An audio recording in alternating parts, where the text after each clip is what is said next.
Bonjour à tous, je vous invite à vous abonner à cette chaîne, à aimer, à partager, à commenter ces vidéos, c'est très important. C'est une manière de nous soutenir. Merci à vous tous. Bonjour Richard de 16. Bonjour Corentin. Bonne année, bonne et sainte année. Merci à vous aussi. Alors on rappelle que vous êtes l'auteur du livre Le rond de serviette est-il de droite et vous êtes notre partenaire Valeurs Actuelles et maintenant vous allez nous présenter le dernier Valeurs Actuelles qui est paru hier. Voilà, il est paru hier avec plusieurs articles qui sont évidemment intéressants, dont un joli dossier consacré à Benoît XVI, avec un article de Laurent Dandrieux et un article de Charlotte Dornelas, entre autres, et qui sont vraiment intéressants dans la mesure où Laurent Dandrieux, donc un parfait connaisseur des choses vaticanes et des choses catholiques, les auditeurs Radio Courtoisie le connaissent, Rome ou Babel, revient sur vraiment ce pontificat en montrant à quel point il a été fructueux. C'est-à-dire, il y a une image médiatique de Benoît XVI qui n'est évidemment pas favorable. On parle d'un pape conservateur. S'il s'agit de conserver le dépôt de la foi, ça paraît plutôt intelligent. Et on parle d'un pape déconnecté. Et en fait, Laurent Dandrieux montre vraiment à quel point ce pape a été constructif, productif, fructueux. Je crois que le terme qu'il emploie est vraiment intelligent. Et Charlotte Dornelas montre aussi à quel point ce pape, décrié par une certaine sphère médiatique et par un certain monde politique, a été en fait un véritable pilier de la foi. Donc c'est intéressant de le relire comme ça à chaud. Alors on peut supposer que là, évidemment ces articles nécrologiques sont toujours préparés un petit peu à l'avance, mais ils ont réussi à montrer ce pontificat et même les 10 ans en tant que pape émérite, comment est-ce que Benoît XVI a essayé de transformer l'Église et a réellement en fait transformé l'Église. Cette génération Benoît XVI qui n'existe pas médiatiquement est quand même quelque chose qui a produit chez les jeunes catholiques un essor, une foi, une affirmation de soi-même, évidemment à rebours du monde, mais même ça c'était déjà une magnifique leçon de la part d'un pape qui n'éprouvait pas le besoin d'être en permanence ajusté à l'époque. Il y a un autre article qui est vraiment intéressant. Enfin, évidemment, tous les articles sont intéressants. Je ne vois pas quelle page pourrait ne pas être lue dans Valeurs Actuelles. Mais c'est un article dans la rubrique Société sur la dégradation généralisée de l'environnement avec un entretien sur la biodiversité et qui est vraiment fascinant parce qu'il remet les pendules à l'heure sur plusieurs notions, notamment qu'est-ce que c'est qu'une espèce disparue, qu'est-ce que c'est qu'une espèce éteinte, qu'est-ce que c'est qu'une espèce en voie d'extinction. Et il ne s'agit pas de nier en fait qu'il y a de véritables problèmes environnementaux, il s'agit une fois plus de prendre le problème par le bon bout et donc de ne pas être dans le catastrophisme et la peur, mais de véritablement faire en sorte qu'on comprenne où en est l'état environnemental et on comprenne, notamment sur cette question de la biodiversité, qui a sa propre COP. Vous savez, là, on en est à la COP 15 pour la biodiversité, avec d'ailleurs les résultats heureux que produisent toutes les COP d'une manière générale, et l'article évidemment moque légèrement la chose voilà, sur le fait qu'on a de grandes déclarations qui ne servent à rien. Et là aussi, vraiment, on a deux spécialistes qui sont véritablement des gens dont le métier est de surveiller l'environnement et de l'étudier, qui donnent des arguments de bon sens et d'intelligence sur cette crise-là et évidemment permettent de dénoncer les fausses solutions qu'on met en avant. Donc ça, c'était les deux articles société plus d'actualité. Puis après, vous voulez parler évidemment de la culture, parce que Valeurs Actuelles parle de la culture. Et voilà, Valeurs Actuelles a une partie culturelle importante. Hein. Ça commence à la page 56 et ça se finit à la page 86. Okay, voilà, donc il y a 30 pages. Et il y a un article que j'ai vraiment beaucoup aimé de Philippe Barthelet sur la dernière édition du Dictionnaire historique de la langue française, qui est une espèce de monument d'Alain Ray. Donc Alain Ray, qui est le collaborateur historique de Monsieur Robert. Voilà, donc Alain Ray a passé son temps à planter des poignards dans le dos de Robert, mais c'est quand même lui qui lui avait mis le pied à l'étrier, lui et sa femme, et qui ont été les architectes des différentes éditions du grand Robert de la langue française. Et Alain Ray s'est lancé dans le dictionnaire historique de la langue française qu'il a continuellement enrichi. Et Philippe Barthelet, qui est vraiment un amoureux de la langue et un excellent écrivain, a réussi à nous dire tout le bien qu'il faut penser de ces deux volumes, donc ces ultimes deux volumes, puisque donc voilà, Alain Ray nous a quittés, et il y a dans cette dernière livraison toute la science qu'Alain Ray a mis dans le fait de raconter la langue française, y compris son évolution. Alors, c'est typique, il y a bling bling qui rentre dans le vocabulaire de la langue française, mais voilà, à l'intérieur d'un dictionnaire historique qui nous montre l'évolution de la langue, c'est fascinant, et donc Barthollet rend un bel hommage. Et il y a un très bon article aussi sur quand le 21e siècle était encore le futur, donc où l'auteur revient sur un livre qui est paru il y a 50 ans, en 1975, où les gens nous expliquaient ce qu'allait être le 21e siècle. Et fascinant, un article de 2 pages où véritablement on nous dit qu'est-ce que c'est qu'une prospective intéressante, comment est-ce qu'on peut véritablement imaginer l'avenir, jusqu'à quel point on peut se projeter. Et c'est vrai que c'est très amusant de se dire, voilà, il y a 50 ans, qu'est-ce qu'on imaginait, et là c'était un bon livre, autrement dit, un livre fait avec des scientifiques qui dénonçaient un certain nombre de dangers industriels, mais aussi imaginaient une cartographie par satellite. Donc, il y a une partie des choses qui ne sont pas devenues. Par exemple, il y avait un projet d'aménagement du sous-sol à base d'explosion nucléaire, donc qui paraissait malgré tout être légèrement, mal évalué dans les risques. Oui. Mais pour ce qui est de la cartographie satellitaire, voilà, c'est le GPS, on y est. Et l'auteur vraiment nous plonge dans un bon exercice d'intelligence de ce que peut être le futur et la bonne méthode. Et surtout, enfin, il y a un long article, un long entretien dans la rubrique L'Incorrect avec Douglas Murray, donc ce penseur britannique, qui revient sur cette détestation que l'Occident a de lui-même et la manière dont, évidemment, cette détestation est stupide et surtout plonge dans la stupeur tous ceux qui, n'étant pas occidentaux, rêvent de l'Occident comme une espèce de paradis d'intelligence et de prospérité et ne voient projeté par l'Occident que l'image d'un cloaque infernal où les gens sont empêtrés dans leur passé comme une mouette dans une marée noire, et donc ils disent mais non, en fait non, rassurez-vous, en Corée du Nord ça se passe moins bien que chez vous, non, vous savez, la dictature communiste en Chine c'est quand même pas très sympa, allez les gars, reprenez courage. Et donc Douglas Murray donne son étonnement, évidemment en profite pour aligner Marx et Foucault dont il dit pique-pendre, donc voilà, donc ça fait plaisir, c'est intelligemment dit. Un truc étonnant mais typique de Valeurs Actuelles, l'intervieweur a lu le livre dont il parle, et donc les questions qu'il pose sont intelligentes. Sont liées au livre alors.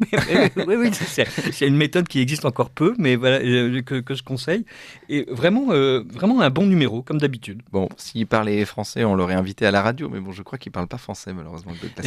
Non. Mais bon, il y a aussi une très bonne des chroniques bande dessinée de Richard de Sèze dans la chronique culturelle. Alors, pas dans ce numéro-là, mais Radio Courtoisie me donne l'occasion de parler de 2 ouvrages remarquables. Donc, Rourou, Prince des Dauphins de Manu Scritch, et l'autre qui s'appelle Yézidi aux éditions Dupuis. Alors vous voulez penser comme mon ami Gérard Le Dormant, Jean-Philippe Dauphin Triste, on va commencer par les auditeurs s'en souviennent peut-être. Donc c'est un ouvrage qui a été publié par ses auteurs en faisant appel au financement participatif. J'avais lu les quelques premières planches, ça m'avait paru vraiment intéressant. J'ai maintenant l'album fini devant les yeux. Alors, c'est un album pour les enfants, c'est clair. Voilà. D'ailleurs, c'était l'intention affichée des auteurs. Voilà, on écrit pour les gamins. Et Rourou, Prince des Dauphins, est en fait une espèce de jeune clampin qui fume de la drogue et provoque un accident, et du coup est chassé du royaume des dauphins. Il fume dans l'eau. Il fume dans l'eau. alors, en fait, il est en train de fumer un poisson-ballon, puisque vous voulez tout savoir. Donc, ce qui est assez amusant, c'est la manière quand même dont les auteurs ont réussi à développer une espèce de bande dessinée animalière avec évidemment une dimension fortement anthropique, mais tout en respectant cette espèce de fiction de on est sous l'eau. Donc les ennemis ce sont les requins, les amis ce sont les orques. Et il y a tout un passage assez rigolo où Rourou, Prince des Dauphins, se trouve pris dans un filet et donc se retrouve dans un aqualand quelconque avec une jeune fille blonde terriblement sympathique qui veut lui apprendre à sauter dans un cerceau et qui est en fait une espèce de nasionne parfaite, parce que pour que Rourou saute dans le cerceau, elle l'affame en fait. Et donc je déteste les parcs aqualand d'une manière générale, et donc là de montrer en fait l'envers du spectacle et ce que signifie en fait brider un animal pour le faire rentrer dans un circuit de divertissement de masse, et donc avec un sourire charmant et sa queue de cheval. Donc la soigneuse, en fait, affame Rourou jusqu'à ce qu'il veuille bien se plier aux exercices débiles qu'on lui demande. Donc Rourou réussit à s'échapper, vous serez rassurés. Et donc en s'échappant, il croise plusieurs personnages. Je reviens pas sur les péripéties de l'histoire qui tiennent en partie au conte de fées. Évidemment, il trouve l'amour en chemin, que tous les auditeurs se rassurent. Et les requins décident d'attaquer le royaume des dauphins. Et là, c'est la partie politique, si je veux dire. Il y a une petite veine politique assez discrète, mais qui est assez rigolote parce que c'est assez corrosif par rapport à ce que nous sommes en train de vivre en France, et notamment donc le général des dauphins. Est-ce que c'est un peu monarchiste? Alors, peut-être que nos auditeurs veulent savoir ça. C'est une monarchie, le royaume des dauphins, et on le voit bien, le roi des dauphins a une couronne sur la tête, mais c'est une monarchie constitutionnelle, une monarchie républicaine, dirait-on, voilà, catastrophique, et l'état de nos défenses, Majesté. Que dites-vous? Expliquez-vous, mon général.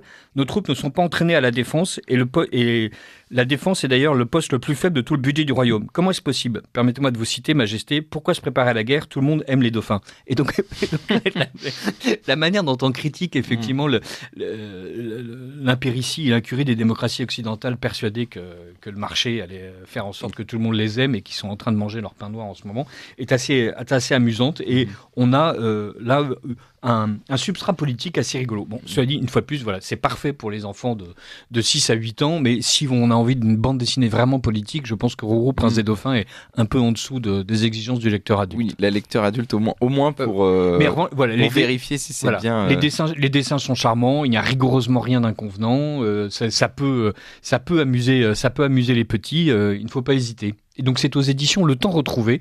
Et donc, si vous tapez Rourou, Prince des Dauphins, vous trouverez tout ça en ligne. De Manu Scritch. Et donc, la deuxième BD, c'est Yezidi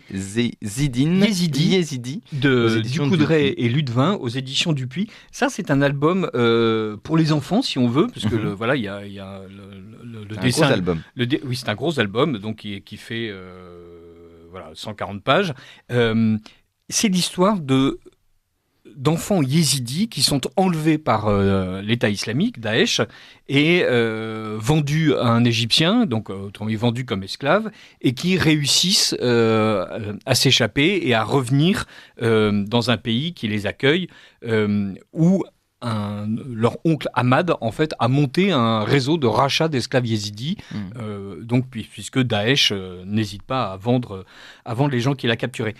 L'album est remarquable parce que, d'une part, on expose un peu ce qu'est cette communauté yézidi. Je dis tout de suite en parenthèse, et vous me pardonnerez le léger trait de jus de citron, c'est bien sûr tout le monde pleure sur le sort des yézidis, on est un peu moins à pleurer sur le sort des chrétiens d'Orient, en tout cas dans le monde de la bande dessinée occidentale, comme si les chrétiens d'Orient n'avaient pas eux aussi été massacrés, comme si les chrétiens d'Orient n'avaient pas été eux aussi réduits en esclavage. Enfin voilà, donc bien sûr cette communauté yézidi qui est en but à tous les opprobres et à toutes les violences depuis plusieurs millénaires a droit à notre compassion, mais enfin ce n'est pas la seule à avoir été soumise à la dure loi de Daesh, et surtout l'État islamique et les États islamiques ont tendance à persécuter les chrétiens, pas uniquement là où étaient les yézidis.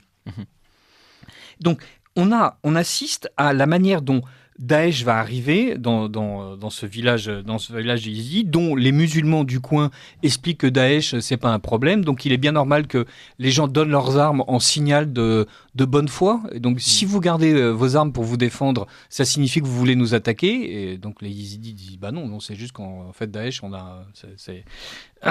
comment dire, l'image de marque est mauvaise. Et donc, les musulmans locaux disent non, il n'y a pas de raison. Et Daesh arrive. Une fois que tous les hommes sont désarmés, ils emmènent les hommes, ils les assassinent.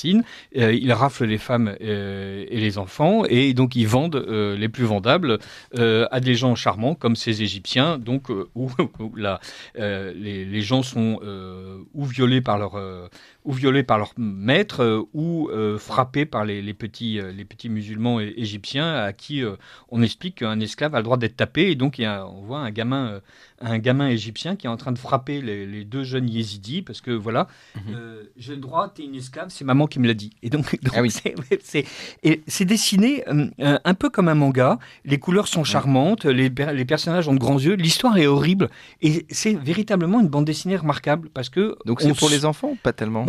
disons que c'est au moins pour les adolescents. Voilà, un petit, les histoires sont quand même terribles. Et puis il y a quand même ces histoires de viol qui sont traitées avec beaucoup de pudeur et beaucoup de discrétion, mais qui sont quand même absolument glauques. Et on voit bien que Ducoudray, en fait, qui est titulaire d'un bac économie, nous précise d'une manière totalement inutile la biographie, mais qui surtout a été journaliste de presse écrite, reporter pour la télévision, documentariste. Donc inscrit à l'intérieur de son scénario de fiction tout ce qu'il faut savoir sur la manière dont Daesh s'installe dans un pays, la manière dont Daesh traite les habitants qui sont sous son contrôle, la manière dont le trafic d'esclaves est organisé. Voilà, c'est documenté. Et il y a un twist, il y a une espèce de cabriole scénaristique. Si même vous y mettez. Voilà, et qui est tout à fait intéressant sur les agents dormants de Daesh dans le monde. Yezidi est une bande dessinée qui permet de toucher du doigt l'horreur de l'État islamique à travers le sort d'un peuple et surtout de deux fillettes, de deux préadolescentes. C'est une bande dessinée qui est très bien dessinée, très bien scénarisée et dont le sujet est véritablement intéressant. Donc un gros album, Yezidi, et puis Rourou, Prince des Dauphins, donc deux bandes dessinées, et puis on rappelle Valeurs Actuelles, le dernier, donc sur Benoît XVI. La couverture, c'est Benoît XVI. La couverture, c'est Benoît XVI. Il y a 10 bonnes pages, 12 même, qui lui sont consacrées, et c'est un dossier tout à fait intéressant. Eh bien, merci beaucoup Richard de Sèze et à la semaine prochaine pour une nouvelle chronique bande dessinée. Vous appréciez cette émission? Alors aidez Radio Courtoisie à en produire d'autres en indépendance totale. Rendez-vous sur soutenir.radiocourtoisie.fr. Merci d'avance.